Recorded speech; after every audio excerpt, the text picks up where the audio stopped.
ഉണ്ണിയേട്ടാ, എന്താടാ? ഒരാൾ കാണാൻ വന്നിരിക്കുന്നു. അയ്യോ, ഈ സമയത്താ? ഉണ്ണി കുളിക്കല്ലേ? ആ, കുളിച്ചോണ്ടിരിക്കുക. ആരാടത്? ദിവാകരൻ, അപ്പുറത്തെ വീട്ടിലെ ഗോപിയുടെ കൊച്ചച്ഛൻ. ഭാവിയിൽ ഉണ്ണിയുടെ ഒരു ബന്ധുവായിട്ട് വരും. ജയിലറാ. അതെയാ? ആ, ഒന്ന് മുഖം കാണിക്കാൻ വേണ്ടി വന്നതാ. മുഖം കാണിക്കാൻ ഞാനെന്താ രാജാവാ? ഓ, ഫലിതപ്രിയൻ. നമ്മള് തമ്മിൽ കാണേണ്ട കാര്യം പറഞ്ഞത്. ഞാൻ കണ്ടിട്ടുണ്ട്. എവിടെ വെച്ച്? ഞാൻ സോപ്പ് വെച്ചോണ്ടിരിക്കുക, അതുകൊണ്ട് കേട്ടത് മാറിപ്പോയതാ. വരുന്ന വഴിക്ക് കണ്ടുന്ന്. ഓ, അങ്ങനെ.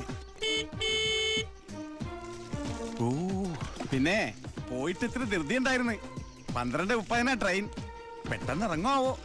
ഏയ്, വൈകും. ട്രെയിൻ മിസ്സാക്കണ്ട, വേഗം പുറപ്പെട്ടോളൂ. നമുക്ക് നാളെ അവിടെ വെച്ച് കാണാം. അവിടെ വെച്ചോ? നാളെ എവിടെ വെച്ച്? സോപ്പ്